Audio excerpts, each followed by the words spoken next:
Assalomu alaykum hurmatli o'quvchilar. Sizlar bilan bugun 7-sinf O'zbekiston tarixining 2-mavzusi ilk o'rta asrlarda Xorazm, Xiyoniylar va Kidariylar davlatlari tarixi bilan batafsil tanishamiz. Kelinglar dastlab Xorazm davlat tarixi bilan tanishib chiqaylik. Xorazm qadim davlatchilik tarixiga ega davlatlardan biri.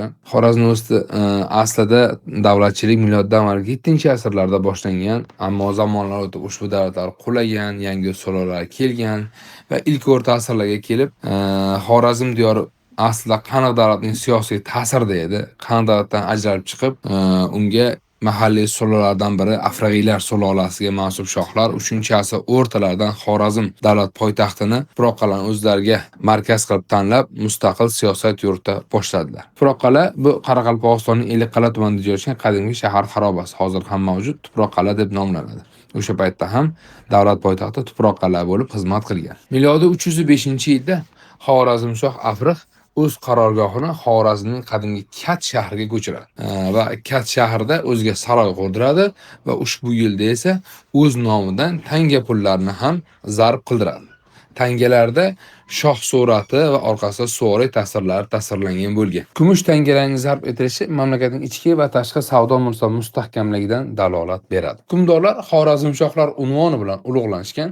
Aynan ushbu unvon Xorazmda Suyovishlar sulolasi davrida boshlab olingani haqida tarixiy manbalarda berib o'tilgan. Xorazm hududida 3-asrdan boshlab mayda hokimga paydo bo'lgani haqida tarixiy manbalar ma'lumot beradi. Belan Tuproqqal'a va Anqaqal'adan topilgan tanga qoldiqlari buning aniq isbotidir. Xorazmda sug'orma dehqonchilik, hunarmandchilik, chorvachilik, savdo-sotiq, ilm-fan, san'at, xususan haykaltaroshlik yuksak darajada rivojlangan. Ushbu davlat Xiyoniylar, Kidariylar, Eftaylar hamda turk xoqonligi davrida ham o'zining siyosiy mustaqilligini saqlab qolgan va Vizantiya va turklar bilan diplomatik aloqalarda bo'lgan qadimiy davlatlardan biridir. Xiyoniylar davlati 4-asr 70-yillardan 5-asrning ikkinchi yarmigacha O'rta Osiyoda Xiyoniylar hukmronlik qilgan. Bu davlat manbalarda taxminan 120 yildan oshiqroq faoliyat yuritgan davlat deb e'tirof etiladi. Ular turkiy qabilalaridan bo'lib, Zarafshon vodiysiga kirib kelishgan va ushbu hududni o'z davlatining markazi sifatida e'tirof etishgan. Ular janubga siljiganlaridan so'ng zaiflashib qolgan Kushon podshohlik o'rnini egallab olishgan va ular davlat tarkibiga Shimoliy Hindiston, Afg'oniston va Xorason hududlari kirgan va markazi Toxariston bo'lib xizmat qilgan va kamgina muddat 120 yil davomida mavjud bo'lib, o'z faoliyatini yakunlagan. Kidariylar 5-asrning 20-yillarida sharq tomondan, ya'ni Sirdaryo va Orol bo'ylari orqali Xorazm hamda Amudaryo havzalariga kirib kelgan ko'chmanchi qabiladir. Ular dastlab Toxarlar nomi bilan atalgan. Toxarlar kelib chiqishi Kushonlarga borib taqaladi. Faqat ularga Kidar ismli shaxs rahbarlik qilgani uchun ular Kidariylar deb e'tirof etiladi. Ular Xiyoniylar davlatining janubiy qismlarini egallab olib, bu yerda o'z davlatiga asos solishgan.